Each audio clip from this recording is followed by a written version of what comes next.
My name's Wulfekuhle. I'm the owner of G&W Pork, a finished swine operation in eastern Iowa. I'm a past president of Iowa Pork Producers Association, and I'm currently vice president of the National Pork Board. I have business experience in managing sow farms, pork industry consulting, operating a pig production records bureau. My passion is improving production health and assisting others to be successful in the pork industry. And I'm excited here today to moderate this session on traceability, and I look forward to all of your questions. So to start, I'm going to introduce our three panelists, Rob Brenneman, Dr. Anna Forseth, and Dr. Jeff Kaisand. And I'll start with Anna. Dr. Anna Forseth is the Director of Animal Health with the National Pork Producers Council. In her role, Dr. Forseth is responsible for pre-harvest animal health issues, including foreign animal disease prevention and preparedness. Anna is a Montana native who grew up on her family's farrow-to-finish swine operation. Dr. Forseth received a bachelor's degree in animal science from Montana State University, her DVM from Colorado State University, and a master's in veterinary preventive medicine from Iowa State University. So with that, I'm going to let Anna have the clicker and give a little presentation here. Thank you for being here. Thank you for the introduction. Happy to share with you some information on traceability and do it alongside an elite group of individuals. Hopefully this isn't the first time that you've heard in the last 12 to 13 months that the industry has been focused on traceability. I wanted to start with a slide here highlighting 6 industry priorities that has really occupied our focus regarding our preparedness for a foreign swine disease over the last 2 years. The joint boards of the National Pork Board and the National Pork Producers Council got together and identified 6 areas where we wanted to focus our efforts as we prepare for a foreign disease. And this slide highlights what those are. As you can see, point number 6 bolded here, to develop plans to expedite return to trade. That's really where this traceability effort has come from. As you can imagine, there are a lot of things that go into trying to assure our ability to continue to export should we find ourselves in a position where we're dealing with a foreign swine disease. It seems like the questions that we get from trading partners focus on surveillance, how we're diagnosing disease, biosecurity, what we're doing to keep a disease out, and traceability. How can we assure them that a box of product that they receive from the U.S. has not come from an affected farm? And how can we assure them that we know where the disease and where the disease is and where the disease is not? And so the industry took a hard look at what our current traceability system is and identified some opportunities for improvement. This has been a topic of discussion. I think quite a few of you in this room would agree that the industry is focused on for decades. This is not a new topic to the industry, but with the ASF movement over the last few years, it has really kind of heightened where we prioritize traceability and wanting to do everything we can proactively so that we can be ready to go in a much quicker way to resume exports, resume trade. So the areas that we are looking to address or improve upon are summarized here on this slide. We are interested in being able to trace movements through cold channels better than we are able to today. There was a lot of focus on individual identification. There's a couple categories of animals, of swine, that we don't feel like we have the best handle on as far as traceability. Those would be animals that move through cold channels, particularly cold breeding stock, and then exhibition swine would be another area for opportunity that an animal might warrant an additional level of traceability with an individual identifier.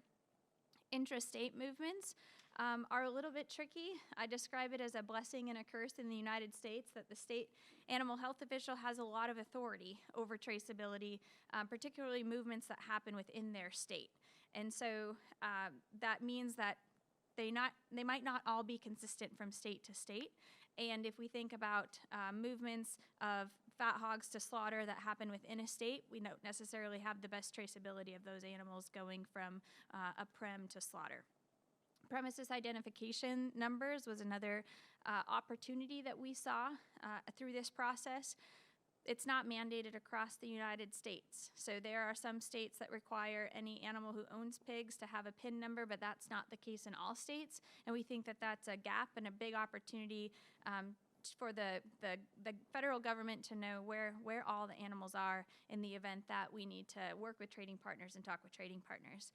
And then a big component to this work that we've been doing over the last 13 months has been this idea of reporting movements to a centralized database. I'm going to get into a little bit more detail as to how we've looked to address each of these in the next 2 slides. I will say that I've referenced kind of this timeline of 13 months that all began last December of 2 Decembers ago, December of 2022. We gathered a group of about 30 folks and we called them the Traceability Task Force.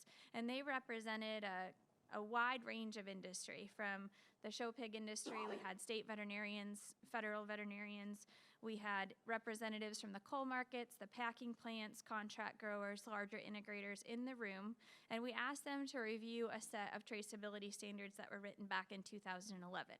I said that the industry had been working on this for a long time. The last time that there was a big push on improvements to traceability was about 13, 14 years ago, and at that time the effort was led by USDA.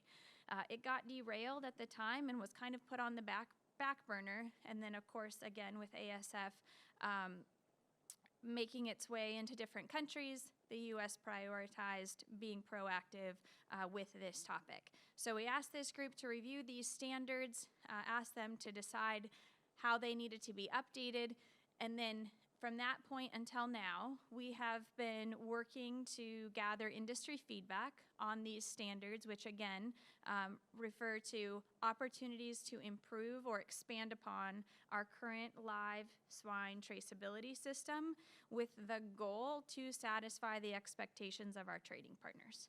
And so the next 2 slides I'm going to show are going to summarize kind of these updates or these recommended changes that have come from the task force. They have been supported by NPPC's Animal Health Committee, and then in March of this year we will take them to Pork Forum and ask the delegates, NPPC delegates, to vote on supporting the standards. Should the NPPC delegates support these recommendations, we will submit them to USDA for consideration. So again, the next 2 slides are going to summarize where we came as a task force and the recommendations that we would like to submit to USDA. The first being all swine owners need a premises identification number. Again, this provides a pretty important opportunity for state veterinarians like Dr. Kaisand and others to know where all the pigs reside in a state and across the country. All swine and semen movements need to be recorded by both the sending and receiving prem. I would argue that a lot of people are collecting this data already, but standardizing it is important.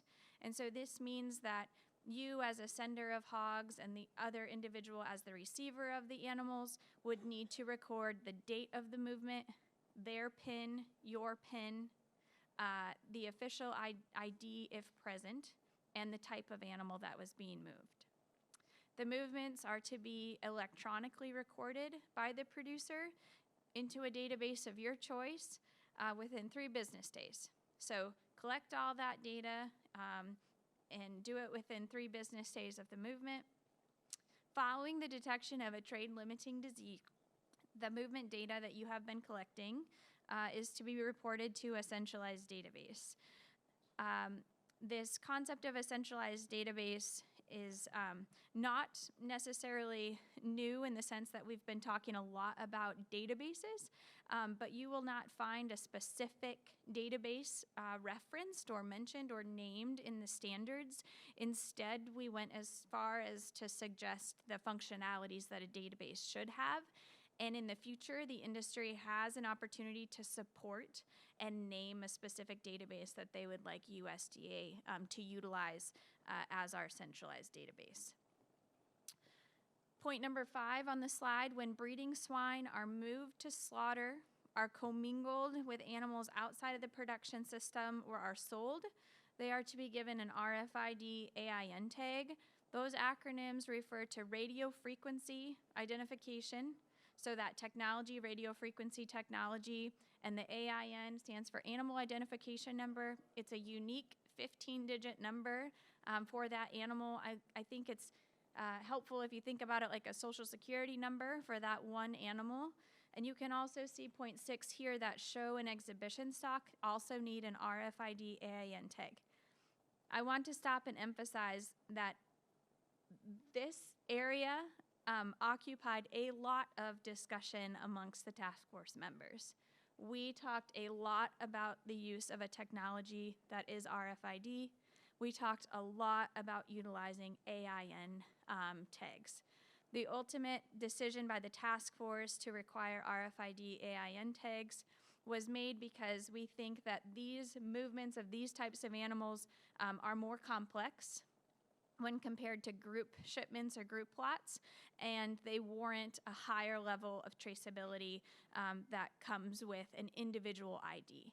There's also an efficiency component that is definitely a benefit that comes with having this radio frequency technology and being able to collect that data in a very quick way, be it a consolidator at a buying station or the packing plant. Point number 7 for semen, the label must bear the PIN of the source herd. And then for coal markets and packing plants, they need to use a tattoo numbering system that is unique to their facility. So this would most likely be a numbering system that is mandated or created by the federal government to assure that everybody has a unique tattoo. I would also like to say that point number 8 here came with a lot of discussion and input from the coal side and the packing side of the industry. So again, why are we doing this? The primary focus of these efforts is to be proactive and best assure ourselves the ability to regionalize and resume trade in a much quicker fashion should we deal with the incursion of a foreign swine disease. I would be remiss to say that there won't also be benefits that come with improvements to our traceability system that would benefit control of a disease domestically by state veterinarians and federal veterinarians. So again, the resolution will be introduced and voted on at the 24 Pork Forum, which is coming up the first week in March. If producers vote to support the standards, which I summarized in those 8 points, NPPC will submit them to USDA for consideration. We are submitting a recommendation on behalf of the industry. So I think it's important that everybody is aware that ultimately the decision is up to USDA as to what they carry over into federal code. Once the standards are provided to USDA, it will not be a quick process, probably a minimum of 3 years between us handing this information to USDA and then implementation on farm. And so this is by no means going to be something that you would expect to implement in April of this year if it gets past that forum in March. This is a very long process with no doubt at least one, if not multiple, comment periods by USDA. And so just being aware of a realistic timeline is important for you all as well. So again, I wanted to start with just a background and an update on what the industry is being very involved with right now as far as traceability. I know Dr. Kaisand is going to present some information from the state perspective, and then Al has a lot of great questions to help put this in perspective and highlight the importance of some of these proactive measures that we're looking to tackle right now. So, thank you, Anna. Great information.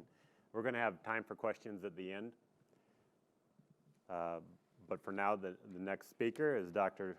Jeff Kaisand, our state veterinarian. Dr. Kaisand is a state vet with the Iowa Department of Agriculture and Land Stewardship. He joined the department in 2013.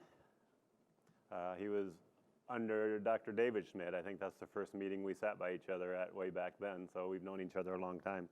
He joined the department in 2013, served as assistant state vet for 6 years before being appointed our state veterinarian. Dr. Kaisand works with federal, state, and industry partners to protect the health of Iowa's livestock industry. Sometimes we want to keep him just for the swine industry, but he has to take care of all livestock, even down to companion animals, right? He works to develop foreign animal disease response plans. Dr. Kaisand earned his bachelor's degree in animal science at Iowa State University and graduated from the Iowa State University College of Vet and Medicine in 1993. Dr. Kaisand. Thank you, Al. I appreciate the opportunity to be here today.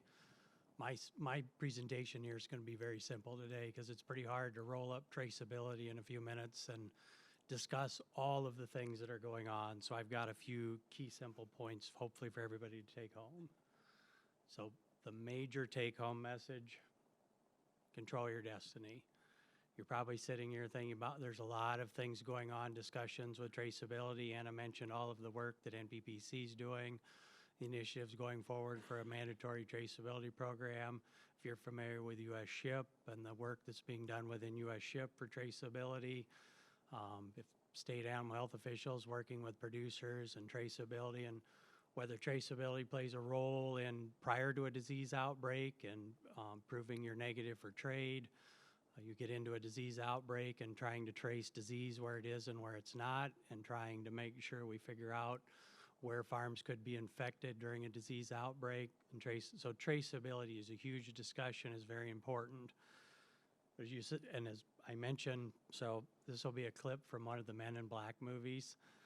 Maybe you've seen it, but as you watch the clip, I put it in here to think about just what I just mentioned, all of the different pieces with traceability, where you as an individual producer sit on your farm, how you can control your destiny, because sometimes it feels like you get caught up in a huge big universe that you don't have any control, but you actually do have a lot of control of your own destiny on your farm.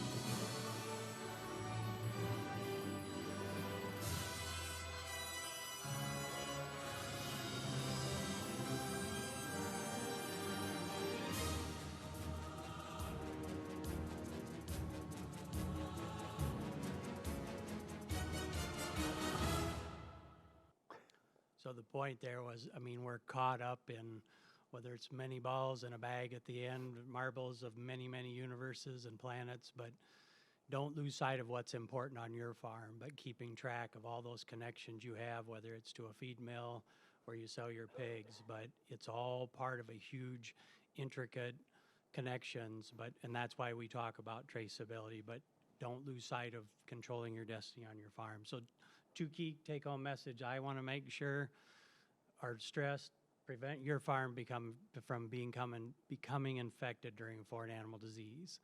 Make that plan now. Have a good biosecurity plan on your farm, and understand all of those connections and traceabilities that you have to other farms. One of the huge pieces that in 2015 during the avian influenza outbreak, producers that didn't get avian influenza, egg prices went up. So keeping their farms negative was a very key point in them being successful. PED was another example of that. If you kept PED off of your farm and the way the markets went, it was a tremendous benefit if you didn't get disease on your farm. If your farm does become infected, have a plan. That's one of the things we stress all of the time, is having a plan, and the piece of traceability that plays in there is one of the things is when we issue quarantines, we're going to ask what's been on and off of your farm. So those traceability keys are key. So several years ago when we were discussing that message with producers would say to us, what's important then? What records do we need to be keeping for traceability? So we have this document on our website. the high priority, medium priority, and low priority traceability. But, you know, records that at least 30-day movements. It's critical that we mentioned time to gather here, but if the quicker you have those records, the quicker we can move through the traceability and figure out how your farm's connected to other farms. High priorities, live animals, that's the key. Animal products, mortality collection, employees, and then any history of international travel. Premise ID is going to be mentioned a lot. This is absolutely key. Anna mentioned it as one of her first key points. Having an up-to-date premise ID is absolutely critical, because when we have a disease outbreak and an infected premise, then we draw a control area around that infected premise, and we issue quarantines and notify the producers in that area. And our way to contact producers is that premise ID information. So whether it's by email, cell phone, the best way to contact you is critical. So having that updated information with us is absolutely critical. So I'm going to leave you with one more clip. The original movie Caddyshack. I'm going to give you a little advice. There's a force in the universe that makes things happen. And all you have to do is get in touch with it. Stop thinking. Let things happen. And be the ball. Danny? Danny? Sir? Where's the wedge? Right here, sir. Thank you, Danny. Find your center. Hear nothing. Feel nothing. That was kind of incredible, sir. You try it, Danny. Pardon me? Pardon you? Here. You try it. Huh. I don't know. Go ahead. Just relax. Find your center. Picture the shot, Danny. Picture it. Turn off all the sound. Just let it happen. Be the ball. Be the ball, Danny. You're not being the ball, Danny. Well, it's kind of difficult with you talking like that. Okay, I'm not talking. Stop talking. Not talking now. Be the ball.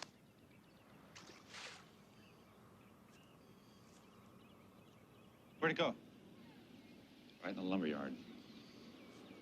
It's okay, we'll work on it. So my point is, control your destiny. Don't shank your ball into the pond. You have control on your farm of what happens, and making sure that you're prepared and have traceability, biosecurity, but control your destiny. Thank you. All right, thanks, Doc. So our final panelist, Rob Brenneman, I think a lot of us know. He's the owner and CEO of Brenneman Pork, a family-owned operation with 32,500 sows, marketing 1.25 million pigs annually. Their family operation includes a row crop enterprise consisting of corn and soybeans. Rob and his wife, Shar, have 4 married children, 12 grandchildren. Each of the children, along with their spouses, are involved in Brenneman Pork. So, Rob, if African swine fever or any foreign animal disease makes it into the U.S., the number one thing producers can do to assist state and federal health officials trace it and stamp it out is to not let it into their farm. And we call that biosecurity. So Rob, can you share with us some of the safeguards your farm has put in place to keep disease out? You know, you talk about controlling your own destiny. Biosecurity is controlling your own destiny. And biosecurity is a bigger, with ASF and even PERS and PED, as we went through this, we didn't really think that, why do we need to have biosecure feed, right?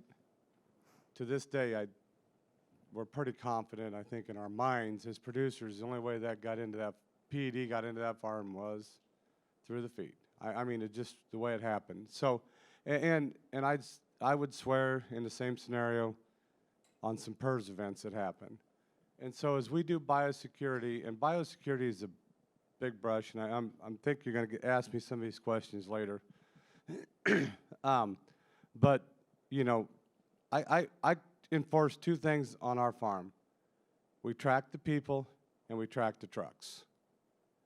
And that's gonna, if you ever go out, if you're a producer or you're a manager of a system, if you want to know what's going on, I got a phrase that says, show the F up, okay? So you show up and you know what's going on because it's never what you think it is. So you show up at the sow farm, is the entrance clean? Are they using the bench? Are they using the shower? Is the shower clean? Is there any soap in it? Is there any towels on the other side? Is it cold? You know, can you get, is it an aggravation to get, get clothes to get in? Be prepared. Be the person who has it ready for them. You're the owner or you're the manager. It's your job to make sure when whoever comes to that farm has all the equipment behind the scenes they need. And you take that into a sow farm's number one, and as we talk about traceability, we're talking about ASF, I'm talking about PRRS, PD, everything else that happens on a daily basis. So it's all going to tie together on traceability. And so then when you get to you get a healthy pig out of the sow farm, life is easier, we all know that. So a lot of that can be prevented. Now granted, we're in Washington County, we got filters in our sow farms, which helps on that end. You can't filter every single building in the United States, but it does happen on the sow farms. And then when you enter, you look at nurseries or finishers when you go to those. I understand that I truly don't believe that everything you go into has to be shower in and shower out. But I truly believe that if you've got a pattern of where pigs are and you know what they are, where they are, and you follow the pattern of your health, and when you show up to the facility, we got a bare minimum of maybe you don't have to necessarily change clothes to go in the finisher, but you got to put coveralls on and different boots and have a bench step over. And in nurseries, ours are all shower in and shower out, and I know some don't always have to be if it's the only thing you take care of. But it's where you're going and where you've been. And so if you follow those rules, number one, that helps even, you didn't drag it there. We've traced too many events that have happened back to the person that is choring the barns. Because, oh, it happened here. Where'd he go? Oh, he went here. Oh, he went there. The minute you put an emphasis on it, it stops. It seems, with PED, we've had rooms in finishers where the one room broke and the other room never broke. So it can be controlled. Anything we can do to help that, but control your pattern, your people, help them understand. First of all, you need to communicate the health as they're taking care of the pigs. Start at your healthiest ones and move your way through the system and try and segregate the people. I think biosecurity is a big event, and control your destiny, hands down. Yeah, and I'm just going to have a follow-up question to that. And I've seen a lot of videos from your unit. It's pretty impressive. You're set up to clean everything and keep all your equipment clean and the hallways clean, and you have your break rooms and everything set up very nicely. Talk a little bit about your truck washes. I think transportation is a big thing. And that on the truck wash side of things, we bring the trailers when we start moving wean pigs, every trailer that goes to a sow farm we wean every day on every sow farm. We have a trailer that goes that day, and the trailer that's sitting in the shed at 100 degrees, there's one backed up for that. So for every wean pig trailer, which is 5, there's another 5 sitting there. So we bring the wean pig trailer back, we wash, disinfect, and pull it in, and it sets. And then the next day we take the one next to it, and then the next day, and we alternate them. So they have a full 48 plus hours at 100 degrees. So on anything that's internal movement, whether it's wean pigs, feeder pigs, or cull sows, or any of that stuff. So they set, and they don't even get used the next day. Then on fat hogs, everything, we go do top out loads every day. We do about 10, 12 top out loads every day. That's a clean trailer. Goes to the site, they load, if it's two loads on that site or whatever, they're clean, they go to those sites first, and then they go dump a site. So they'll turn back and forth to Tyson or JBS or Triumph, whatever they're doing. So as they turn that, they go and unload. We have a pump-up sprayer with disinfectant in it. They'll disinfect the bumper. They put plastics on, get in the truck, come back out with plastics off, and put them in a bag. They do that, and we'll haul 4 to 5 loads a truck without a shot, without a clean in between. But they go to the site and they go back and they go to site, and we use a disinfectant powder every time they leave and come back on the loading chute. Then that's the first thing that gets disinfected, and then the building starts washing that night. And then that trailer comes back at midnight, and then it gets washed that night. Then the next day at about noon, it goes out again. And those trailers run every day of the week, pretty much every day of the week. And I can't, that system, and it sets at 100 degrees for the time when it's done. It don't get baked, it just sets at 100 degrees and it's disinfected. I have yet to find an event, I don't want to say, because something will happen tomorrow. Yeah. But anyway, it's worked very well. I don't want to say any more than that. But it's truly, to go to the sow farms and the nurseries, you need a clean trailer that's been disinfected. Okay. My next question is Dr. Kaisand. So you talked about having an up-to-date and accurate premise ID database is kind of the foundation of traceability.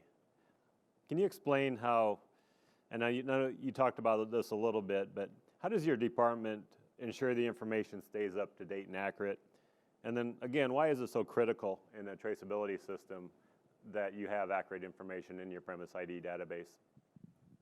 Sure. So the first thing is we encourage all producers at any point in time, contact the department if you have any changes in your information and get it to us. So we're happy to take that at any point in time.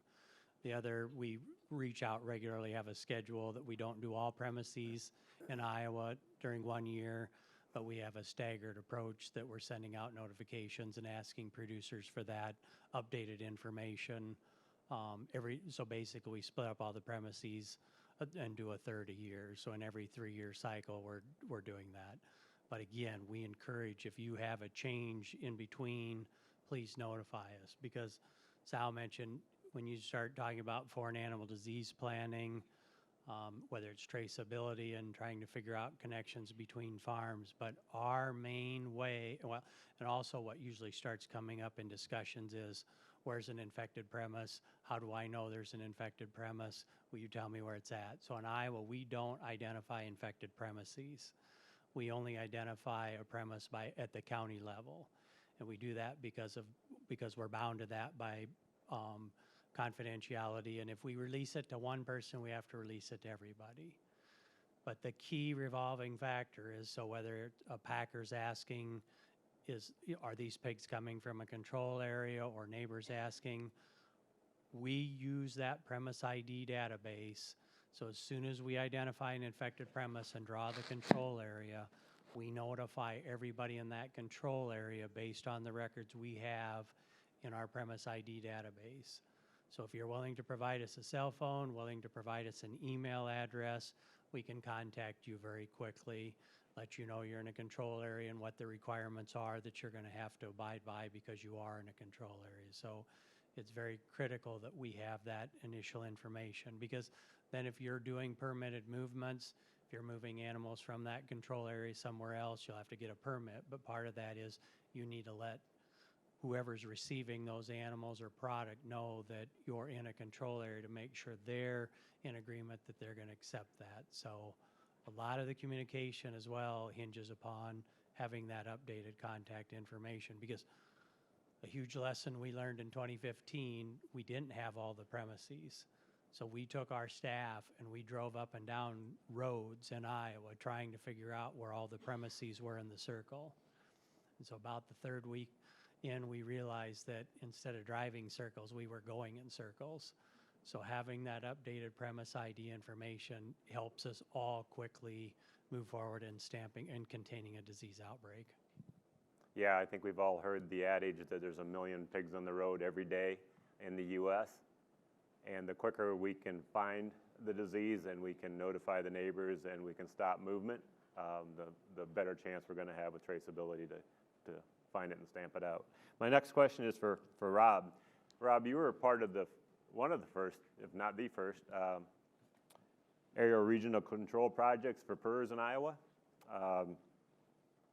And you've been doing this for quite a few years.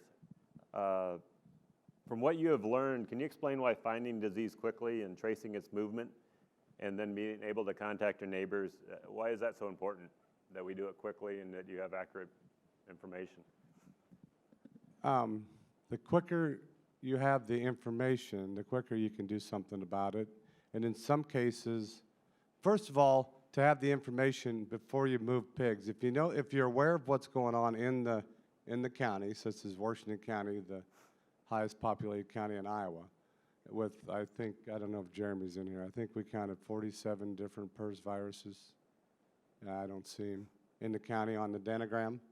And so, so if you know what the pig is coming out of the sow farm, and or from wherever it's coming from, and you know when you move, if this area has 124, or 124 is 1C or whatever it is, if you know that area's got it and you got a barn in that area, and you've got something coming out of the sow farm, then we try and coordinate to where that's where those pigs go. And we try and keep that. And that could be 35, 40 finishers with 4 different owners with the similar virus. So try, and then if there's an area that's close to sow farms in Washington County, which there's a decent amount of sows there, we try and avoid, if you got negative pigs, we try and run negative pigs when we move them in close to other people's sow farms also. And then because you know what's going on there. And you'll see that we keep track of the PED breaks too. And so you know where you want to move pigs, and it's not always perfect, but we do our best. And it helps control where the virus lands, because it's going to be there somewhere. Mm-hmm. So and everybody's really good at a lot of rope testing. It was the secret to making this a viable, making the area regional control program viable, because to bleed everything wasn't that good. But we do ropes like in our nurseries every 2 weeks, mm-hmm. and it's so easy. And then we do, ropes in the finishers 2 or 3 times during the turn, mm-hmm. And I know the other producers in the county are really good at it and keeping it documented. You know where it's at, and you know where to stay away from. And if there's major problems, we do call each other, mm-hmm. and say, hey, you might want to be careful there. And so it's not perfect, and we can't always follow through, but communication. Yeah, thank you, Rob. So Dr. Forseth, in the fall of 2022, I was part of a group, you and I, that went to Europe to study African swine fever. During our fact-finding trip, we learned about the struggles in Europe with their wild pigs, or wild boar, as they call them. And that's scary, because 40% of the land in the U.S. has wild pigs on it. And the concern is that it could get into our wild pig population. So can you fill us in on what USDA with National Pork Council encouragement has done and is doing to monitor the feral pigs in the U.S. and test anything that looks like it possibly could be ASF? Sure, yeah. So USDA Wildlife Services, you should all know, is doing a really fantastic job with their surveillance activities on feral swine. I think we can all recognize that should ASF be introduced into the United States in the feral swine population, that's not an ideal scenario. We lose our export market the same if it's diagnosed in a feral pig as we do if it's diagnosed in a domestic herd. And our ability to manage and eradicate the outbreak in a feral swine area is going to be dependent a bit on the density of the population, but certainly not as easy as managing it if all the animals are contained to a confinement sow farm, right? So USDA, Rob mentioned the importance of finding something quickly and the benefits of managing an outbreak if we're able to identify something quickly, is being proactive with their surveillance program on feral swine. And so over the last few years, and it's expanded, but they have focused their efforts on surveying feral swine in high-risk counties. And so there are a handful of states, Louisiana, Florida, Texas, and I believe Alabama, where feral swine control activities are underway, just generally to manage the populations. Piggybacking on those animals that are trapped and euthanized for control efforts, they will test them for both African swine fever and classical swine fever if they are trapped in a high-risk area. Those high-risk areas are determined based on their proximity to a landfill, their proximity to an international port, their proximity to an area in that state that has a higher density of individuals that come from the island of Hispaniola, Dominican Republic, and Haiti, where those risks are generally going to be higher because the risks of introduction from a country that has ASF and the risks of those animals having access to, say, a piece of sausage that came from one of those countries that landed in a landfill is higher. So USDA Wildlife Services on their website has keeps track of the numbers of samples that are tested and numbers of animals that are tested, and they're expanding that program to other states that are high risk because of their traffic from countries other than Hispaniola. So again, it was focused on our connections and our risk to Dominican Republic and Haiti, and over the last year has expanded to, say, LAX in California that has high traffic from Europe, as an example. So good news on that front. USDA and Wildlife Services is being very proactive. A lot of feral pigs are being tested for ASF and CSF. And again, the benefit is if we can identify those critters as quickly as possible, if they are positive, then we have a much better chance of getting a handle on the disease in that type of population. Well, thank you. I remember when you and I went to Europe, we saw these posters, and it was a big poster of a wild boar, and the caption was, "We are not the problem, you are the problem." And when you think about African swine fever starting in Africa, getting into Europe, 2018, it goes into Asia, and then somehow it crosses the ocean in the Dominican and Haiti. It's humans are the problem. And Rob made that point with the movement of humans, that it's humans that are moving this disease around. But it's very critical that we monitor the feral pigs because that's what we learned in Europe too, that it's very hard to get it out of the feral pigs if you don't find it quickly. Yeah. So Dr. Kaisand,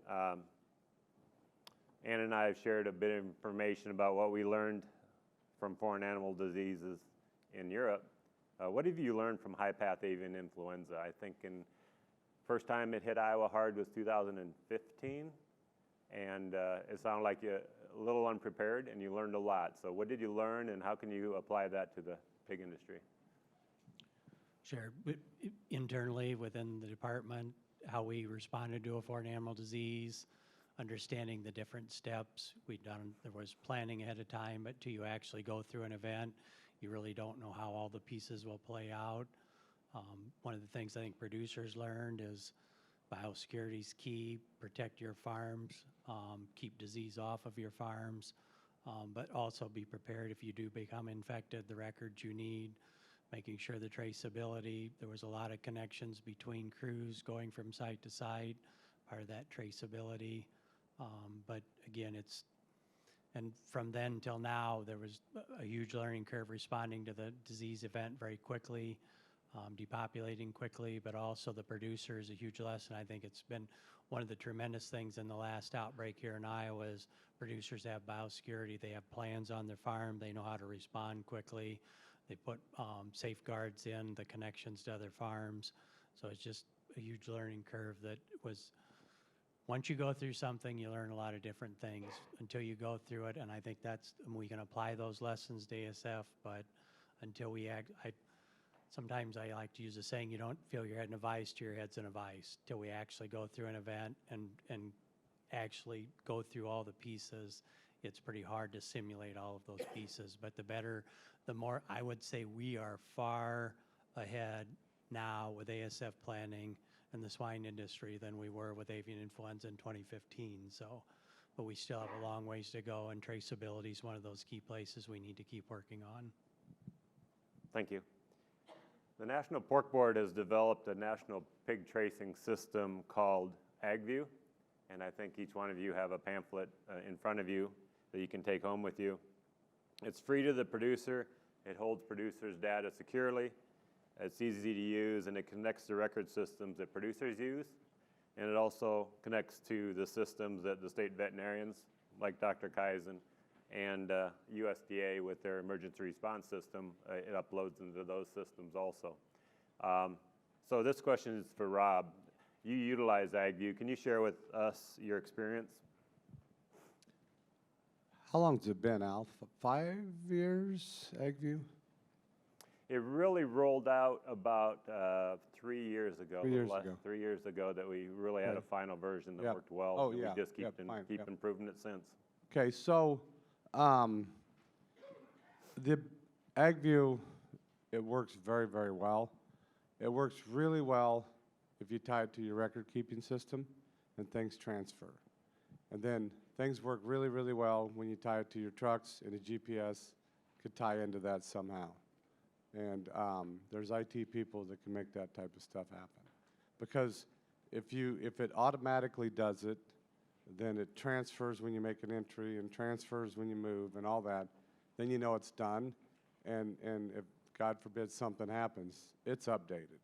And, but it works. And it's not really, in the beginning, it took a little bit to get it to work, right, Brian? I mean, we spent time getting that to play. That's with MetaFarms, and it does. And that was the key, because double entering and triple entering, it's not going to get done, and it's not going to get done right. And so as that moves through the system, you can follow the pig, you can follow the truck, and you can tie it right into people. Yeah, and we've done some exercises in different states and proven it works well to work with the state animal health officials also.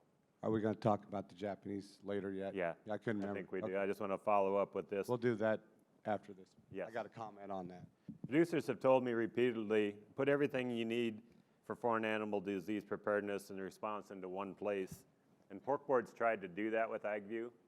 So your secure pork supply plans, the plan you have for each site for biosecurity and your response if you are in a control zone, that's in there. Your premise ID information can all be stored in there. Your movement data is stored in AgView.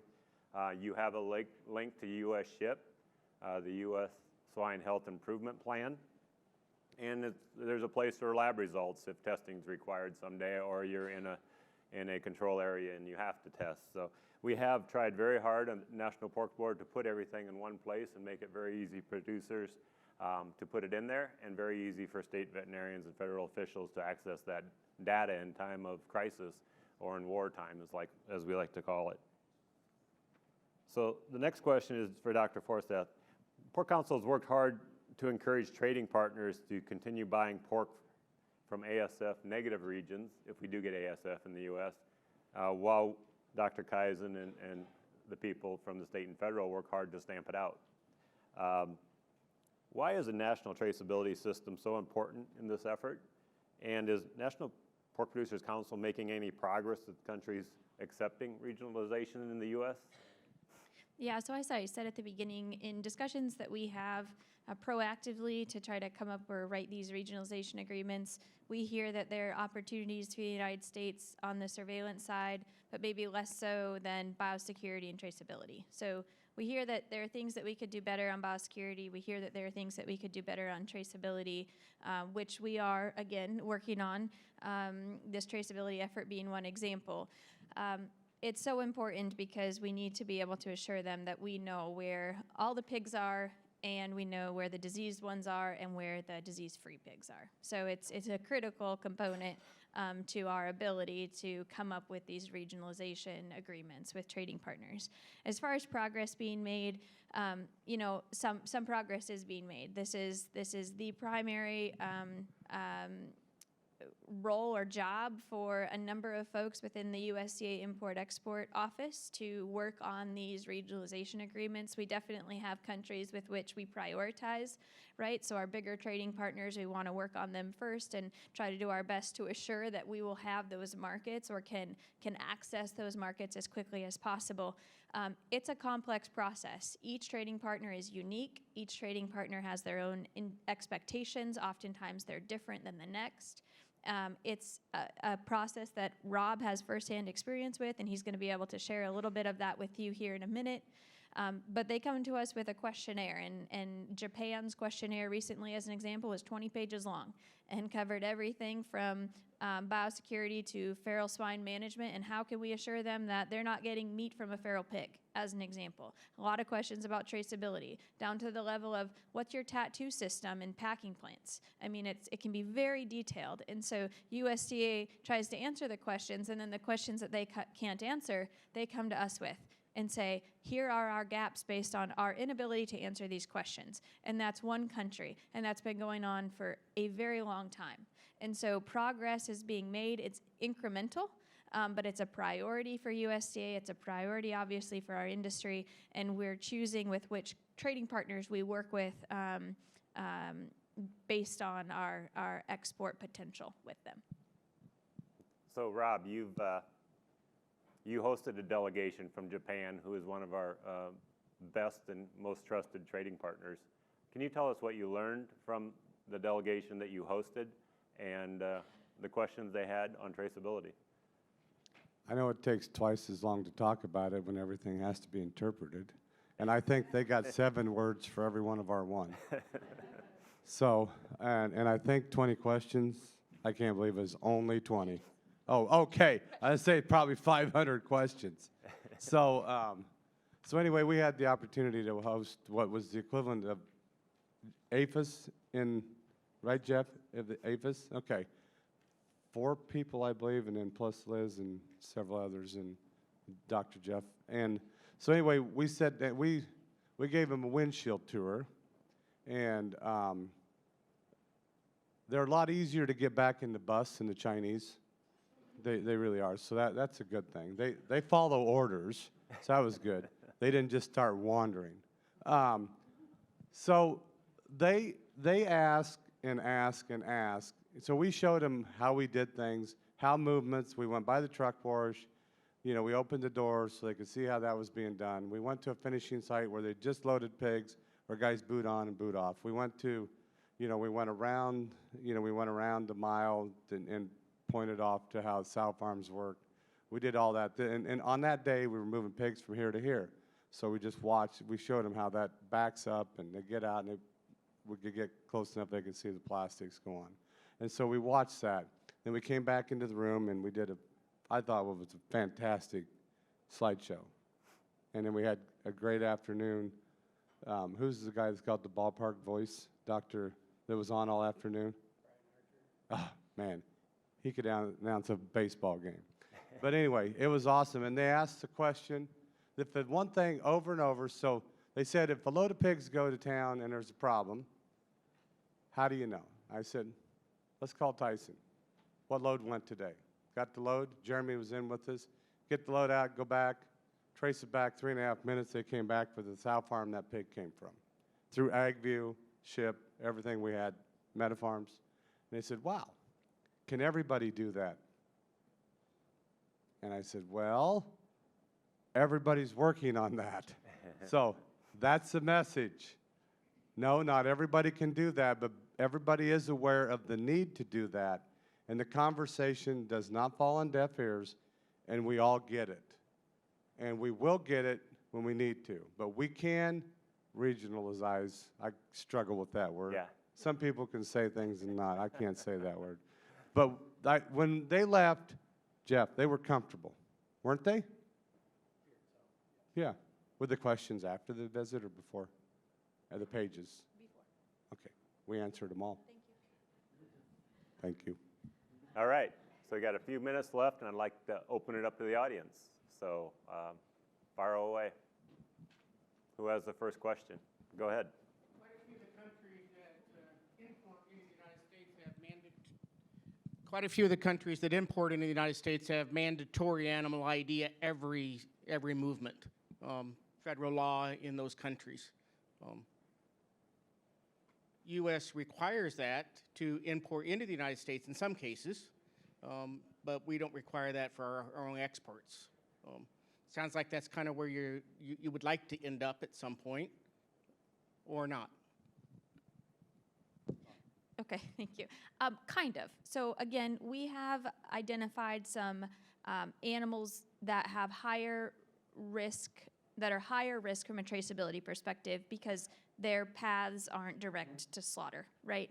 And so there are some animals that we think warrant increased level of identification or an individual identifier, but not all.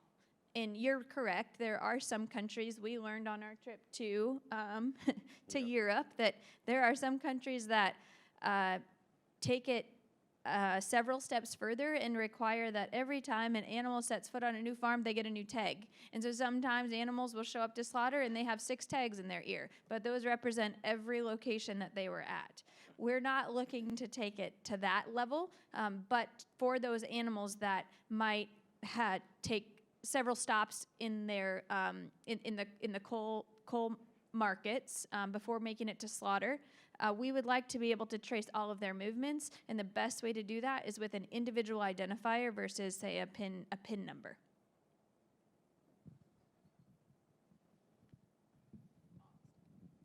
So I just add quick.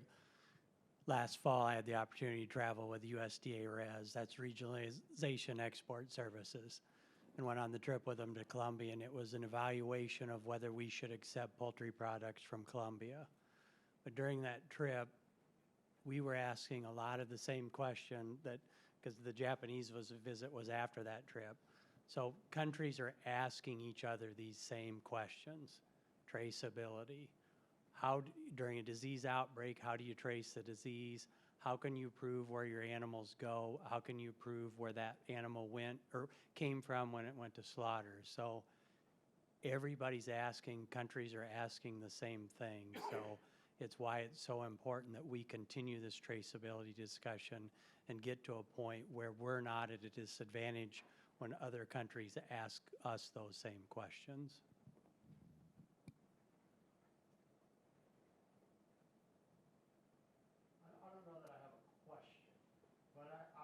Wait, grab the mic. I don't know that I have a question, but we are a meat processing facility here in Iowa. We've got 2 meat processing facilities. 90% of what we do is pork. One of the items that we process is sow product.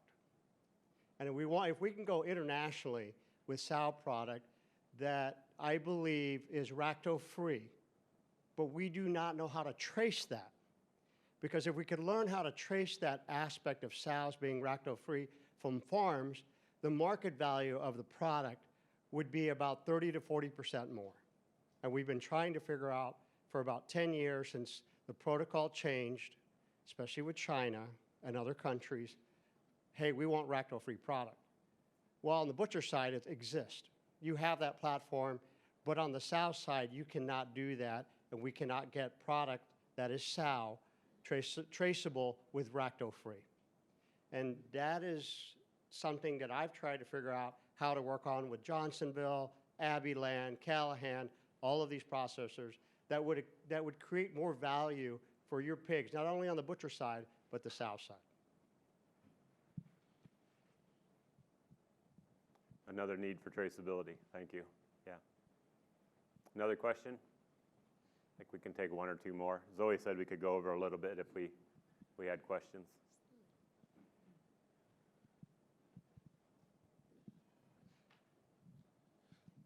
Our discussions thus far have been with trading partners across the oceans, if you will. How interested, or what has been the discussion or the involvement of, I could see Walmart, Kroger's, Albertsons, those folks having the questions similar to what the Japanese are asking. So how involved or how interested are they in the traceability of what's in their meat case? So do we have any packer processors in the room? Any comments? Maybe Rob, you want to comment on that a little bit? Jeff? You didn't even put your hand up, Jeff.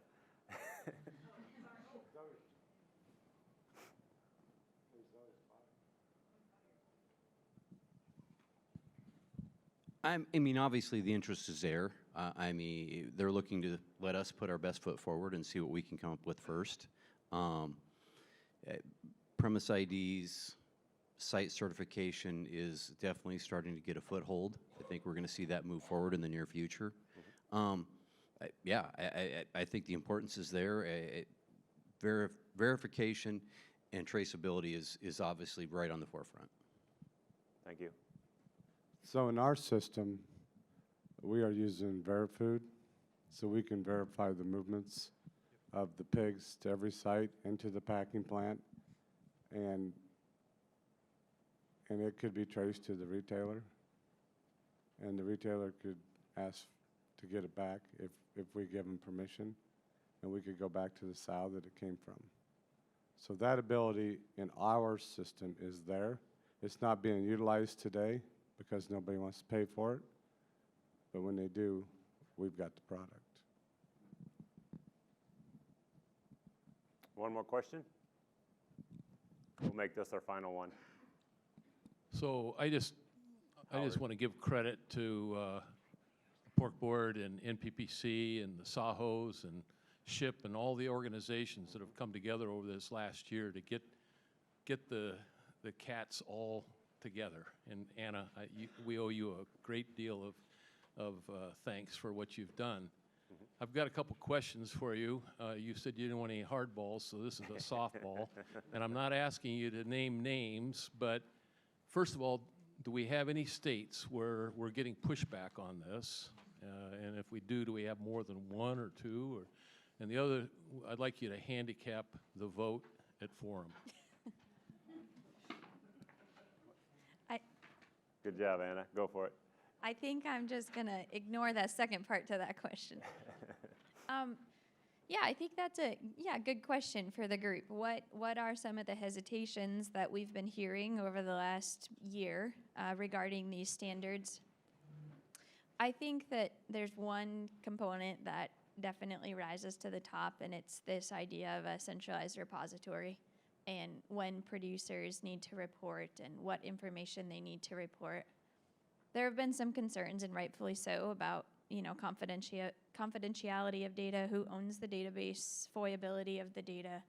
I think we've definitely vetted those questions, and we have answers to them all, and we're confident in the security of the data, and we have other sectors, other protein sectors to look to for reference. There are several other countries that are implementing systems that are similar to what we're proposing that we can look to for reference as well.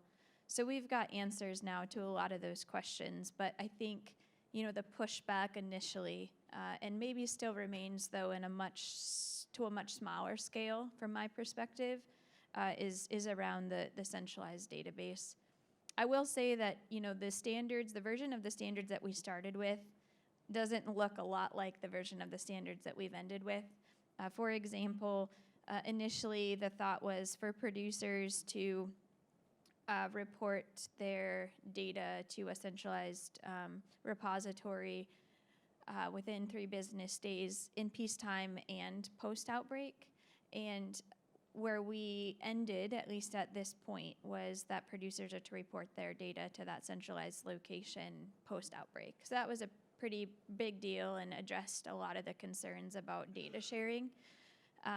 We also had, some thoughts. A few other examples would be initially we wanted producers to come up with a unique group identification number when they were moving market hogs. We wanted producers to report the number of head that they were moving. And again, this is a very successful effort with all the collaboration from everybody who would be involved in a response to an outbreak to say what's practical, what's really needed, but also what is going to be useful to go to a trading partner with and get something done. And we feel very good about where we're at with the standards as they're written today. So if I could just end, I know we're at the end of our time, over time, but if you aren't familiar with what we've done, I can get you the information. It's a 7-page read. This is going to be something that the delegates for Iowa are going to be asked to vote on in March. They need to know how you feel about it. I'm pretty confident we have an answer to any question that you have. We've talked to hundreds, and if not thousands, of producers over the last 12 to 13 months, and we want you to know exactly what you're voting for, and we want you to know exactly why we're doing what we're doing, because ultimately it's going to impact you. But you need to know what we're doing here. So if you're not familiar, please get familiar, and we can help you.